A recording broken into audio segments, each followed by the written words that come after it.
Tersangka tudingan ijazah palsu Jokowi, Roy Suryo, berencana untuk menggugat penghentian proses hukum atau SP3 terhadap Egy Sujana dan Damai Hari Lubis.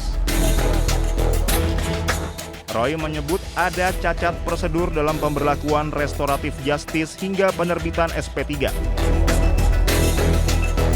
Baca pertimbangannya, A, B, C, D, E, F, G, H, I, J, K.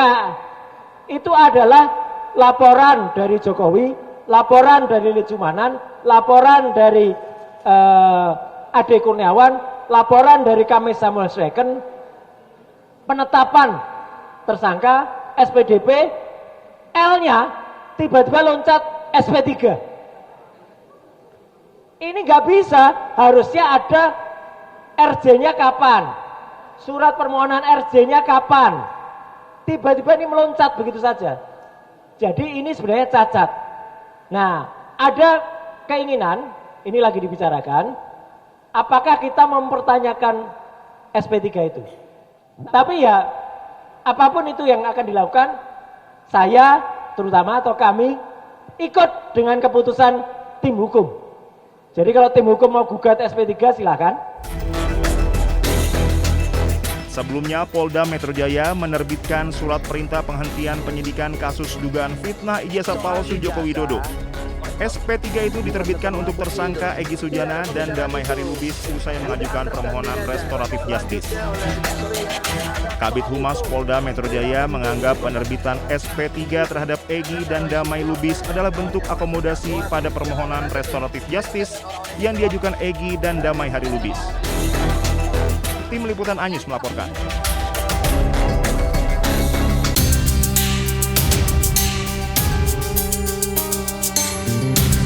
Tiga tersangka klaster 1 kasus tudingan ijazah palsu Presiden ke-7 Joko Widodo diperiksa Polda Metro Jaya hari ini. Mereka adalah Rustam Effendi, Kurniatri Royani, dan Rizal Fadilah. Kuasa hukum Ahmad Hosinuddin menilai pemeriksaan klaster pertama penyidik tak gunakan KUHP dan KUHAP baru. Ia pun melontarkan sindiran kepada Egy Sujana dan Damai Hari Lubis yang menempuh jalan damai dengan kubu Jokowi. Saya tegaskan demikian.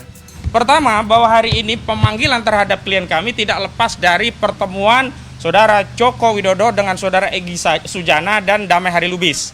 Saat itu, Saudara Egy Sujana meminta kepada Joko Widodo untuk perintahkan Kapolri, perintahkan Kapolda, perintahkan Direktur Tindak Pidana Umum Polda untuk mencabut cekal dan meng-SP3, menghentikan kasus dari Egy Sujana. Dan itu benar-benar dijalankan.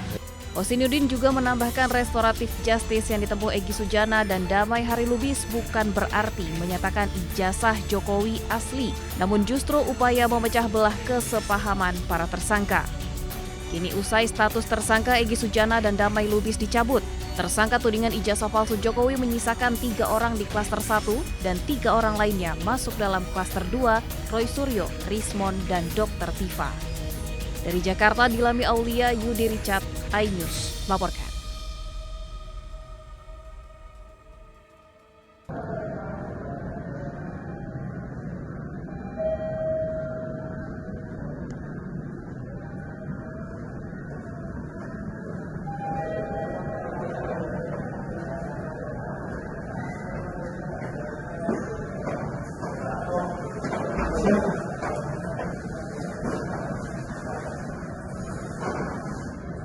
Jatuh di mana?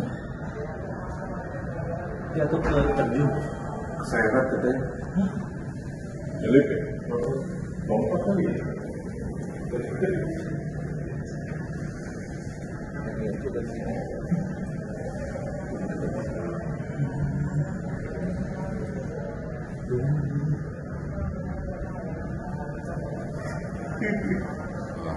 Pas dievakuasi aja.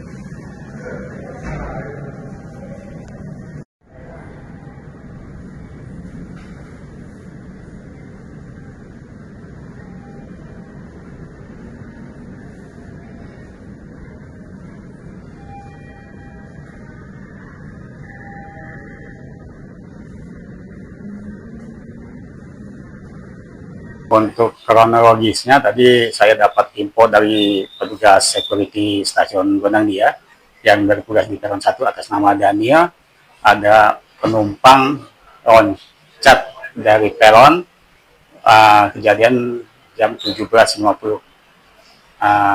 Kebetulan pas loncat kereta masuk. Jenis kelaminnya apa? Untuk jenis kelaminnya perempuan. Identitasnya tadi atas nama Aisyah. Warga? Ininya dia Jakarta, Pak. Pancoran.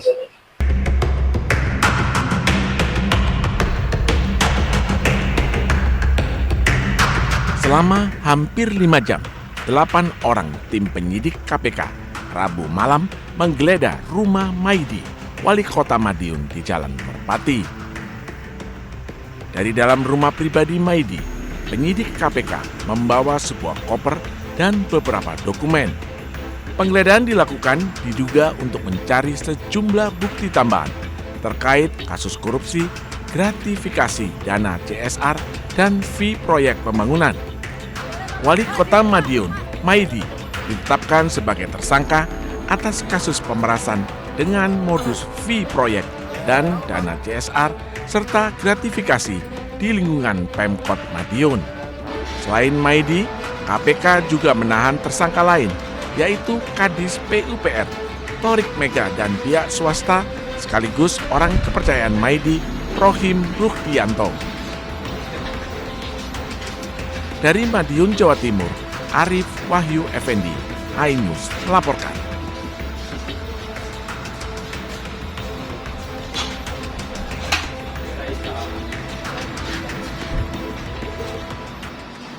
Begini, setiap harinya memang tidak ada siswa, tetapi mendapatkan bantuan MBG sebanyak 63 porsi. Bahkan yang saya cek. Inilah video amatir yang direkam oleh petugas Satuan Pelayanan Pemenuhan Gizi di SD Negeri Batuporo Timur 1, Sampang, Jawa Timur. Dalam video tersebut, tidak terlihat satu siswa pun dan hanya menunjukkan 3 orang guru yang bersantai di teras dan ruang kelas. Meskipun tidak ada aktivitas belajar mengajar, setiap harinya makan bergizi gratis tetap disalurkan. Menanggapi hal tersebut, Kepala Bidang Pembinaan Dinas Pendidikan Kabupaten Sampang, Muhammad Yusuf, menyampaikan kegiatan belajar hanya dilaksanakan pada hari Jumat saja. Sementara pada hari Senin hingga Kamis dan Sabtu, kegiatan belajar mengajar dilakukan di Madrasah Ibtidaiyah sekitar rumah masing-masing.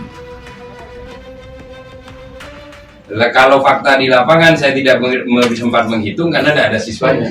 Jadi hari apa tadi, Selasa? Saya katakan kan, Senin, Selasa sampai Kamis ini tidak ada. Maka saya datang hari Selasa ini tidak ada. Kemungkinan nanti saya Jumat akan ngirim pihak untuk ngecek lapangan apakah betul, karena foto-foto Jumat berkah dan lain-lain itu ada siswa.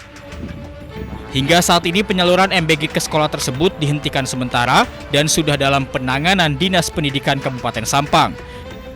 Dari Sampang, Jawa Timur, Fatur Rahman, iNews melaporkan.